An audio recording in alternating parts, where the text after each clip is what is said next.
Welcome back to Klepper's Corner, Today in History, the show where we take a calendar date, shake it like a snow globe full of empires, disasters, scientific revolutions, and the occasional monarch having the world's most dramatic breakup, and watch the pieces swirl around until they make sense, or at least until they make comedy. Today's date is December 11th, a day so crammed with turning points that if you stacked them all in chronological order, you'd have something taller than the iron ring of Welsh castles. And trust me, Edward I would have built that entire thing on December 11th if he'd known how historically busy this date would become.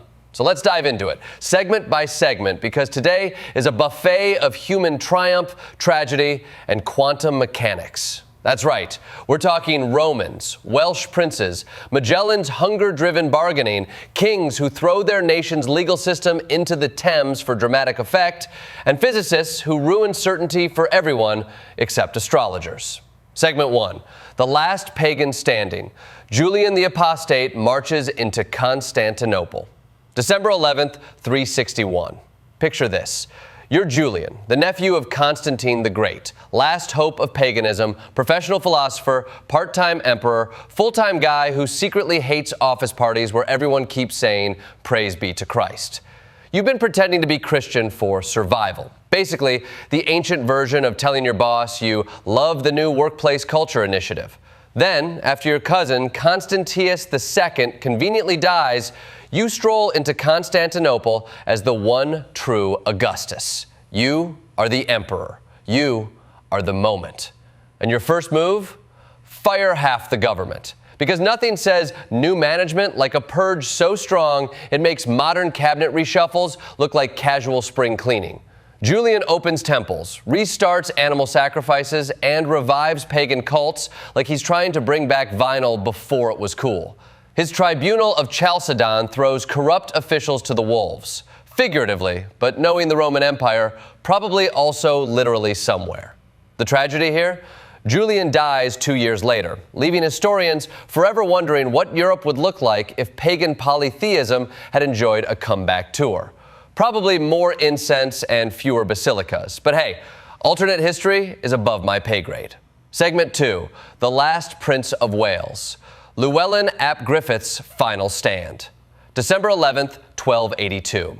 The day Wales loses its sovereign independence and gains a very grim souvenir display at the Tower of London. Llewellyn ap Griffith, the last Prince of Wales, is separated from his army near Builth Wells. An English soldier kills him without realizing he's just stabbed the entire concept of Welsh sovereignty. It's like accidentally running over the national spirit of a country with a medieval horse. Then comes the head. Edward I has it cut off, crowned with ivy, because medieval kings weren't just violent, they were petty, and displayed in London for 15 years. That's not a warning, that's interior decoration. The Statute of Rhuddlan soon follows, officially annexing Wales, and Edward begins his Iron Ring of castles, which sounds like a fantasy novel, but is actually the world's least subtle message. You live here now, and so do we. Segment 3, Magellan reaches Brazil, the world's most awkward global pit stop. December 11th, 1519. Magellan's fleet reaches the Brazilian coast after months of mutinous drama at sea. The vibe aboard those ships? Imagine trying to lead a road trip where half your passengers think they should be driving and the other half think you're Portuguese, which makes you untrustworthy by default. They land in what we now call Rio, desperately needing food, water, and morale. Enter the Guarani people, who trade them fresh produce in exchange for bells, combs, and, according to Pigafetta, playing cards. Nothing says, "We respect your culture," like giving someone the ancient equivalent of a Las Vegas gift shop. But this brief tropical vacation wouldn't last. Soon, the crew would cross the Pacific in a journey so miserable it makes airline middle seats feel luxurious. Segment 4, James II flees the monarchy like it's a bad Tinder date. December 11th, 1688. King James II wakes up, realizes everyone, generals, nobles, his own daughters, is abandoning him faster than viewers abandon Quibi, and decides it's time to go. Dressed like a commoner, he sneaks to the Thames carrying one sacred object, the Great Seal of England. And in a moment of pure royal drama, he throws it into the river. That's right. This is the constitutional equivalent of deleting the entire government's login credentials. He's captured, escapes again, and Parliament declares this whole fleeing the country thing an abdication, leading to William and Mary taking over and Britain officially ending the era of kings who think their crown came with divine customer service. Segment 5, December 11th. Birthdays. Berlioz, Koch, and Bourne walk into a timeline. December 11th is apparently the universe's favorite day to spawn influential geniuses. Hector Berlioz, 1803, the man who wrote Symphonie Fantastique because he had a crush on an actress. This might be the only time in history where unrequited love produced a masterpiece instead of questionable texting decisions. Robert Koch, 1843, the inventor of bacteriology as we know it. Before him, disease was bad air. After him, it was bad microorganisms.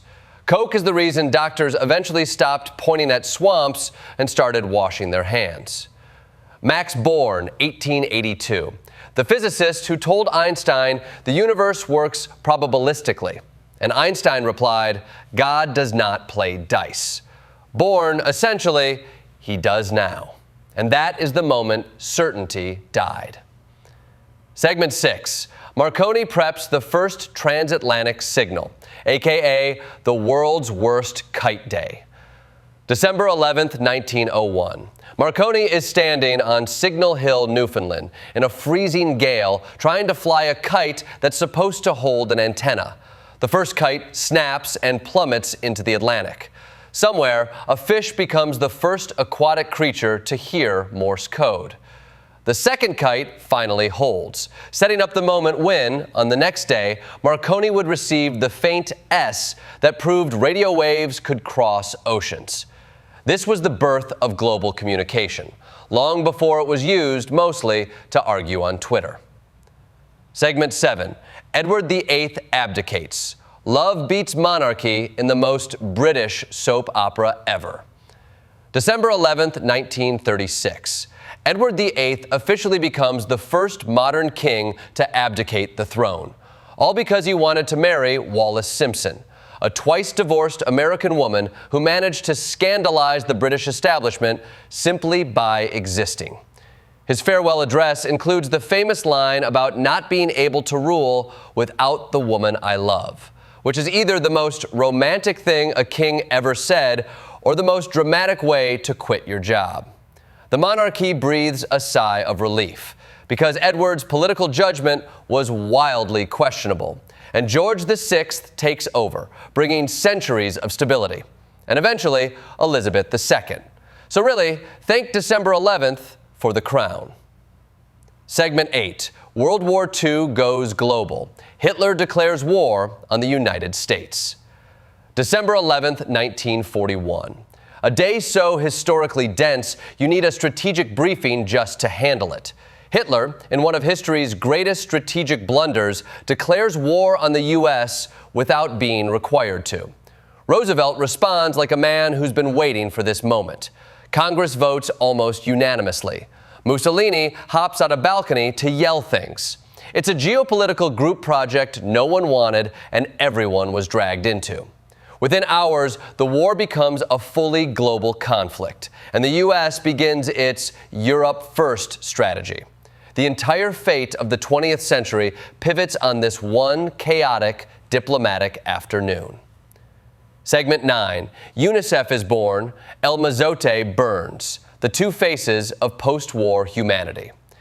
December 11th is nothing if not emotionally contradictory. 1946.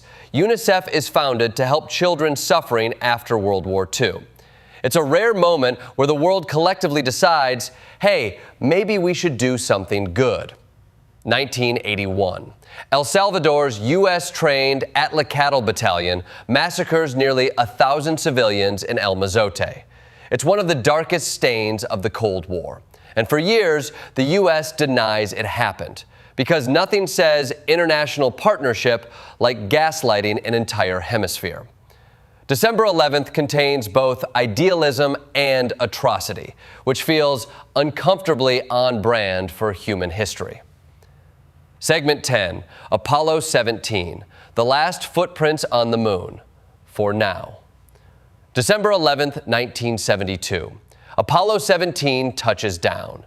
Cernan and Schmidt embark on moonwalks, drive the lunar rover like it's the world's dustiest convertible, and collect orange volcanic soil. That night, December 11th, they become the last humans to sleep on another world. We've had 53 years to send someone back, and instead, we invented TikTok. Great job, humanity. Segment 11, Chechnya, Kyoto, and China's WTO pivot. 3 ways to reshape the planet. December 11th keeps shaping modern history. 1994, Russia invades Chechnya, believing it'll be easy. Spoiler, it was not. 1997, the Kyoto Protocol is adopted, kicking off global climate diplomacy and the world's first attempt to negotiate with the atmosphere. 2001, China joins the WTO, changing global manufacturing forever, turning Walmart aisles into monuments of geopolitical compromise, and setting the stage for the U.S.-China economic marriage-divorce cycle of the 21st century. Segment 12, Bernie Madoff. The $64.8 billion lie comes crashing down. December 11th, 2008.